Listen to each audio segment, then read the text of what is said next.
Hello दोस्तों, आपका स्वागत है हमारे चैनल कुलस्टेट में। मैं अमन। आज हम चर्चा करेंगे चैप्टर 4.1 यानी कि द्विघात समीकरण की। द्विघात समीकरण में समझिए किस प्रकार के आपका सवाल आ सकते हैं। द्विघात समीकरण में एक बात जान लीजिए कि उसका व्यापक रूप कैसा होता है। A x square plus b x minus c बराबर 0, यही उसका व्यापक रूप है। हमें इसी प्रकार से इसको हल करना है। तो आइए चर्चा करते हैं, देखते हैं क्या है पहला सवाल।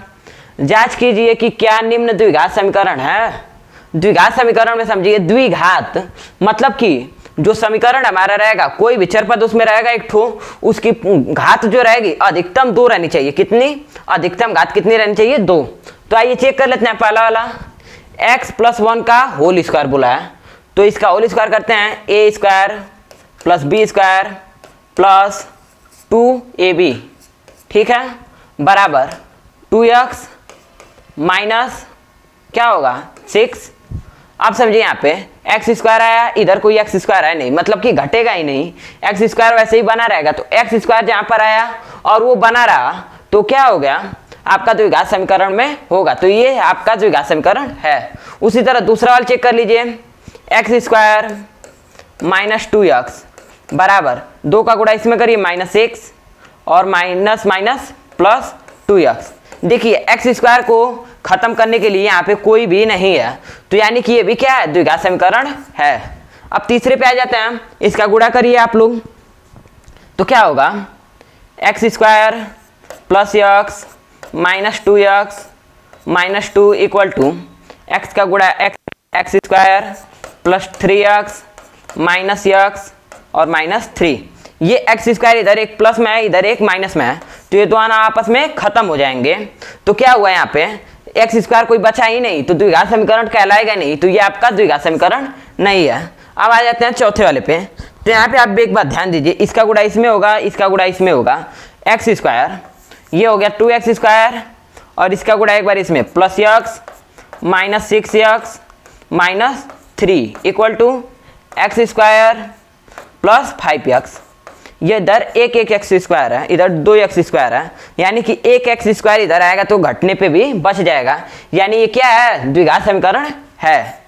अब आते हैं अगले सवाल पे। अगला देखिए क्या है, उसी प्रकार से फिर दिया हुआ है।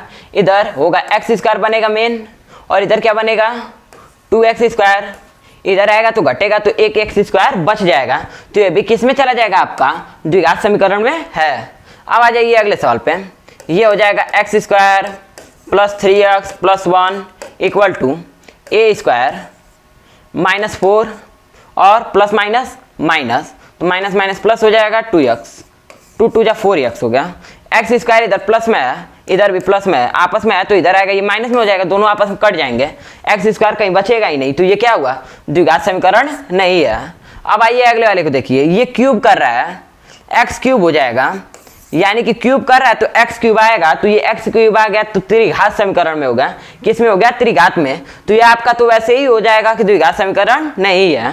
अब आइए अगले वाले पे देख लीजिए। एक्स क्यूब है, इधर भी एक्स क्यूब है, तो एक्स क्यूब जब होगा तो ये आपस में दोनों एक्स क्यूब से एक्स क्यूब कट जाएंगे, बचेगा क्या? 4x स्क्वायर आपका लास्ट में बच जाएगा, तो ये किस में चला जाएगा? द्विघात समीकरण में है। अब आते हैं अगले सवाल पे। अगला सवाल देखिए, निम्न स्थितियों को द्विघात समीकरणों के रूप में निरूपित कीजिए। अब समझिए यहाँ पे आपको, जैसे हमने यहाँ पे आपको बताया जा रहा था कि इस किस प्रकार से होगा, किस प्रकार से द्विघात समीकरण नहीं होगा। द्विघात समीकरण मेन पॉइंट जानिए कि उसमें एक्स स्क्वायर का रहना अनिवार्य है, इसी से आपका द्विघात समीकरण कहलाता है वो एक्स स्क्वायर, चाहे यहाँ पे कोई और चर पद भी हो सकता है, तो उसका रहना अनिवार्य है। आइए तब देखते हैं, बनाते हैं समीकरण। एक आयताकार भूखंड का क्षेत्रफल इतना है। ये आयताकार भूखंड है, जमीन है, किसी का खेत है, उसका क्षेत्रफल इतना है। उसकी लंबाई जो है चौड़ाई के 2 गुने से 1 अधिक है। ये मान लेते हैं लंबाई और ये मान लेते हैं चौड़ाई, ठीक है। तो समझिए बोला है कि लंबाई जो है ये जो है इससे 1 अधिक है, 2 गुने से 1 अधिक है, तो 2 गुना है। जिससे बोला है उसी को हम लोग मानते हैं, तो माना चौड़ाई बराबर यक्स ले लेते हैं, बराबर चौड़ाई यक्स ले लिए, तो लंबाई क्या होगी आपकी? यहाँ पे दिया हुआ है कि लंबाई जो है चौड़ाई के 2 गुने 2x + 1 और ये सब किस में है, मीटर में है, तो यम लगा लीजिए मतलब कि। अब ठीक है, अब इसे हमें बोला है कि क्षेत्रफल इतना है, क्षेत्रफल इसका क्या होगा, इसका क्षेत्रफल क्या होता है, लंबाई गुणे चौड़ाई। आयत का क्षेत्रफल लंबाई गुणे चौड़ाई, तो समझिए इसका गुणा इसमें x इंटू 2x प्लस 1 हो जाएगा, बराबर कितना है 528, क्षेत्रफल दिया हुआ है ना 528, तो हो जाएगा 2x स्क्वायर प्लस x, और ये 528 इधर प्लस में इधर आएगा तो माइनस में हो जाएगा, माइनस 528 बराबर 0 यानी कि 0। ये आपका बन के तैयार हो गया समीकरण, वो भी कैसा समीकरण, द्विघात समीकरण। अब आइए अगले सवाल पे देखते हैं क्या है। दो क्रमागत धनात्मक पूर्णांकों का ये गुणनफल जो है 306, हमें पूर्णांकों को ज्ञात करना है। पूर्णांक कैसे ज्ञात करेंगे, एक बात इसमें जान लीजिए, जब ये आया तो आपको गुणनखंड सॉल्व करना है, आपको बताया गया होगा, 9 में पढ़े होंगे आप स्वयं से, तो आप इसे हल करके जो इसका प्लस में आएगा, माइनस वाला पार्ट नहीं लेंगे, जो पॉजिटिव होगा प्लस में आएगा उसे ही क्या होगा, लंबाई चौड़ाई आपको पता चलेगी। यक्स का जो मान आएगा वो हो जाएगा चौड़ाई, और उसका इसमें मान रख देंगे यक्स का मान, तो लंबाई निकल जाएगी। अब आइए अगले सवाल देखते हैं। क्रमागत, तो समझिए माना पहला पूर्णांक, मान लेते हैं पहला पूर्णांक, पहला धनात्मक पूर्णांक, धनात्मक पूर्णांक क्या होगा, यक्स अगर माने तो दूसरा क्या होगा, क्रमागत है ना, क्रम के आगत, क्रम से आ रहा है तो एक जुड़ जाएगा इसमें। अभी माने इसको 1 तो ये 2 हो जाएगा, 2 माने तो 3 हो जाएगा, ऐसे होगा, तो ये दूसरी धनात्मक पूर्णांक भी निकल गया। अब आपको इनका गुणनफल दिया हुआ है x into x plus 1, x का गुणा यक्स प्लस 1 में दिया कितना है, बराबर में 306, तो यक्स स्क्वायर प्लस यक्स, इधर ये प्लस में इधर आएगा माइनस में 306, ये आपका बन के तैयार हो गया द्विघात समीकरण। अब इसमें से आप गुणनखंड करके इसका x का मान आसानी से पता कर सकते हैं। अब आइए अगला सवाल पे, अगले सवाल पे आते हैं। रोहन की आयु जो है माँ से, किसकी माँ से, रोहन की माँ से उससे 26 वर्ष बड़ी है, रोहन की माँ जो है उससे 26 वर्ष बड़ी है, उनकी आयु का गुणनफल अब से 3 वर्ष पश्चात 360 हो जाएगी।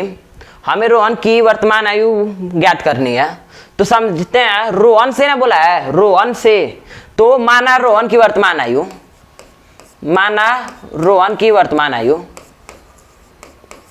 रोहन की वर्तमान आयु आपका क्या होगा, रोहन की वर्तमान आयु अगर यक्स माने हम लोग, तो उसकी माँ की आयु कितनी होगी, रोहन की माँ की वर्तमान आयु आप पता कर लेंगे, उसमें से कितना होगा, 26 वर्ष बड़ी है, तो यक्स प्लस 26, आपको दोनों पता चल गई, उसकी माँ की आयु और उसकी आयु।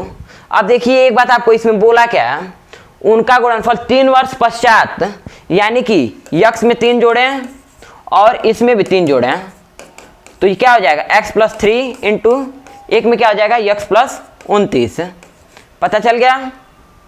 इनका गुणनफल कितना दिया हुआ है, 360 हो जाएगी, 3 वर्ष बाद बोला है तो 3 दोनों में जोड़े हैं और 360 हो जाएगी, तो इसमें आप गुणा कर लीजिए, x का गुणा इसमें कितना आएगा, x स्क्वायर, फिर x का गुणा इसमें 29x प्लस 3x, इसका कितना हो जाएगा प्लस, और इसका गुणा इसमें, तो 29 तिया 87 बराबर में कितना दिया हुआ है 360, ये 360 इधर आएगा तो माइनस में होगा, तो ये प्लस माइनस माइनस कर देंगे, ठीक है। तो पहले इसको हम लोग घटा लेते हैं, तो कितना आएगा, इसका मान आएगा 273, ठीक है।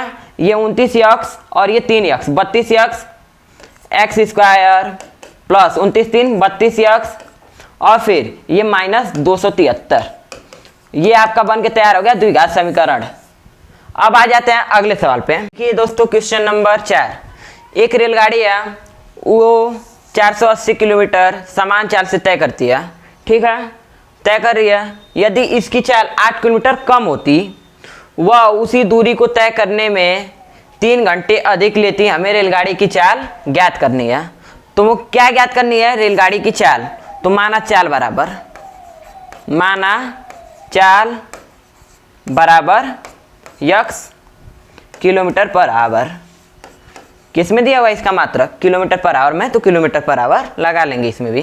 तो अब देखिए शर्त क्या दिया हुआ है, पहले तो ये दूरी तय कर रही है, तो समय बराबर होता है दूरी बटा के चाल, तो 480 बटा के यक्स हो गया ये समय बराबर। समझिए बोला है कि समय में 3 घंटा अधिक लेगी प्लस 3, किस में अधिक लेगी? अगर चाल तो कम हो रही है यहाँ पे, यक्स में से 8 कम हो रहा है, 480 बटा के यक्स माइनस 8 हो गया। अब इसे देखिए आप क्या कर रहे हैं, ये इसको इधर ला देते हैं। 480 बटा के यक्स माइनस 480 बटा के यक्स माइनस 8, ये 480 जो है दोनों में कॉमन है। समझिए 480 दोनों में कॉमन है, तो क्या होगा, ये दोनों आप कॉमन ले लेते हैं तो ये हो जाएगा 160, दोनों हो जाएंगे 160। तो अब समझिए यहाँ पे क्या करते हैं,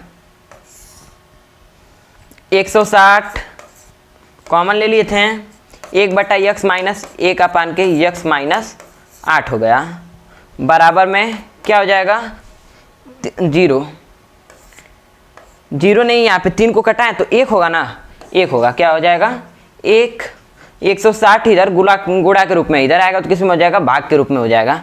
तो 1 बटा यक्स, इसका एलसीएम पहले क्या आएगा, समझिए यहाँ पे एलसीएम इसका आएगा, दोनों का आपस में गुणा कर देंगे, x इंटू एक्स माइनस 8।